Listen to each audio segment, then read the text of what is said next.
ভয়ংকৰ ভাবুকি শিৱসাগৰৰ দিচাংমুখলৈ নামি আহিছে এক ভয়ংকৰ ভাবুকি।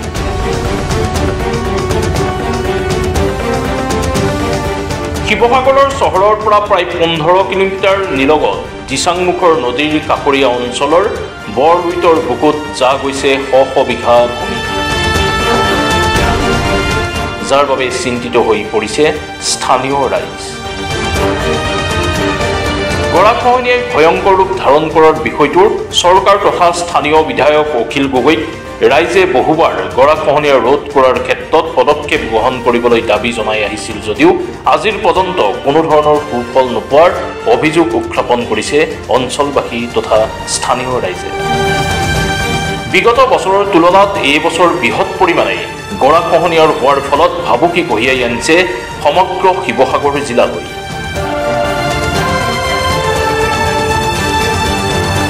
অতি শীঘ্ৰেই খহনীয়া ৰোধ কৰিব নোৱাৰিলে বানপানীত যা যাব সমগ্ৰ শিৱসাগৰ। দিচাংমুখৰ ৰাইজে বহুবাৰ চৰকাৰক আবেদন নিবেদন কৰাৰ লগতে স্থানীয় বিধায়ক অখিল গগৈক এই বিষয়ে অৱগত কৰিছিল, কিন্তু আজি পৰ্যন্ত কোনো ধৰণৰ ব্যৱস্থা নোলোৱাত হতাশ হৈ পৰিছে স্থানীয় ৰাইজ। আগন্তুক নিৰ্বাচনৰ পূৰ্বে গৰাখহনীয়া ৰোধ নকৰিলে নিৰ্বাচনৰ দিনা ৰাইজে নিজা ব্যৱস্থাৰ গ্ৰহণ কৰিবলৈ বাধ্য হ'ব বুলিও সকিয়নি প্ৰদান কৰিছে। মই অখিলৰ কথা ক'বলৈ নিজকে লাজ পাওঁ। অখিলে এইদিনাখন আহিছিলে, ইয়াত 3 কিলোমিটাৰ ৰাস্তা আমাৰ দিচাংমুখৰ পৰা আজানপীৰলৈকে হ'ব। এতিয়া হৈছেনে নাই তেওঁ চাবলৈ আহক। কালি বাৰিষা আহিছে, এতিয়া কি কাম কৰিব আৰু এনে মুখেৰে কৈ থাকে, বিধানসভাতো ডাঙৰ ডাঙৰ কথা কৈ থাকে। এই ডাঙৰ ডাঙৰ ইফালে লোকৰ সমষ্টিৰ কথা কৈ থাকে, নিজৰ সমষ্টিটো কি হৈছে তেওঁ চাইছে নাই? আজি 5 বছৰ হ'বলৈ কিমান দিন আছে? আজি 5 বছৰ হ'বতো বেছি দিন নাই, আৰু খুব এবছৰ আছে বা 1.5 বছৰ। 1.5 বছৰ কি কাম কৰিব? বাৰিষা হ'বলৈ হ'ল আৰু এমাহ পিছত বাৰিষা আহিলে।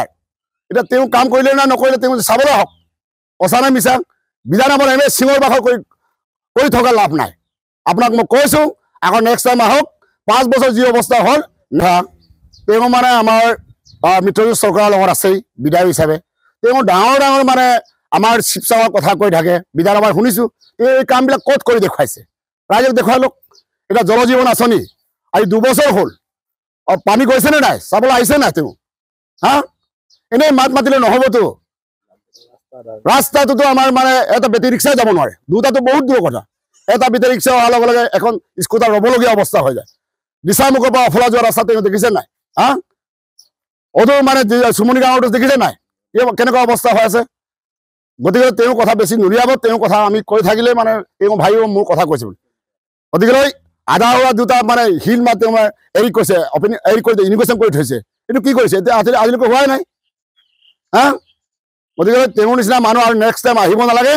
আমি শিৱসাগৰ সমষ্টিবাসী হিচাপে অতি দুৰ্ভাগ্যজনক বুলি ক'ব লাগিব, যিহেতু এখন ভাৰতবৰ্ষৰ শক্তিশালী কেন্দ্ৰীয় চৰকাৰ আৰু অসমৰ শক্তিশালী ডক্টৰ হিমন্ত বিশ্ব শৰ্মাৰ নেতৃত্বাধীন অসম চৰকাৰখনৰ আজি উন্নয়নৰ গতি বিভিন্ন ধৰণে ত্বৰান্বিত হৈছে। ইতিমধ্যে এডভান্টেজ আছাম, ইয়াতে বিভিন্ন পৰিকল্পনা তেওঁলোকে হাতত লৈ উন্নয়নৰ দিশলৈ আগবাঢ়িছে। কিন্তু শিৱসাগৰ সমষ্টিবাসী হিচাপে আমি অতি দুৰ্ভাগ্যজনক এইকাৰণে আমি ক'ব লাগিব, যিহেতু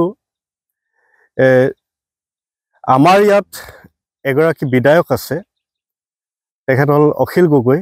তেখেতৰ সমষ্টিটো আমি নাগৰিক হিচাপে আমাৰ এই নদী দাঁতি কাষৰীয়া এলেকাত যিমানবিলাক গৰাখহনীয়া হৈ আছে, এই গৰাখহনীয়া স্থায়ী সমাধানৰ কাৰণে চৰকাৰে যি পদক্ষেপ গ্ৰহণ কৰিবলৈ ইতিবাচক অহাৰি আমাক জনাইছিলে, আৰু তেখেতে চূড়ান্তভাৱে এই অহাৰিবিলাকৰ এটা প্ৰতিক্ৰিয়াশীল তেখেতে যেতিয়া স্থিতি গ্ৰহণ কৰিলে, তাৰ পাছতে ইয়াৰ স্থায়ী প্ৰতিৰোধৰ কামত কিছু বাধা আৰোপ হৈছে।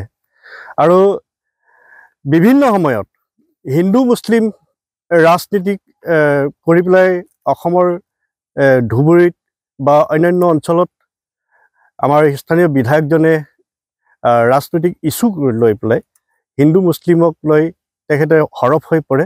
কিন্তু আমাৰ এই সমষ্টিবাসীৰ দিচাংমুখৰ এই ব্ৰহ্মপুত্ৰৰ দাঁতি কাষৰ যিমান গৰাখহনীয়া হৈ আছে এই গৰাখহনীয়াৰ স্থায়ী সমাধানৰ ক্ষেত্ৰত চৰকাৰক দৃষ্টিগোচৰ কৰিব পৰাকৈ তেখেতে সজোৰে কেতিয়াও উত্থাপন কৰা আমি দেখা নাপালোঁ আৰু তেখেত আজি বিগত 4 বছৰ কাল তেখেত স্থানীয় বিধায়ক হিচাপে কাৰ্যকাল তেখেত সমাপ্ত কৰিছে আৰু এবছৰ 2026 চনত নিশ্চিতভাৱে এটা নিৰ্বাচন হ'ব আৰু আমাৰ যি জ্বলন্ত সমস্যা বান গৰাখহনীয়াৰ যি জ্বলন্ত সমস্যা এই সমস্যাটো যদি আমাৰ চৰকাৰী পক্ষৰ যদি এজন বিধায়ক থকা হ'লে হয়তো অতি আন্তৰিকতাৰে আজি স্থায়ী প্ৰতিৰোধৰ কাম তেওঁলোকে আগবঢ়াই নিলেহেঁতেন কিন্তু দুৰ্ভাগ্যজনক আমি নিজে দুৰ্ভাগ্যজনক বুলি ক'ব লাগিব শিৱসাগৰ সমষ্টিবাসী হিচাপে গতিকে ইয়াত তেখেতে যি ধৰণে বিধানসভাত বিষয়বিলাক উপস্থাপন কৰিছে কোনো ধৰণৰ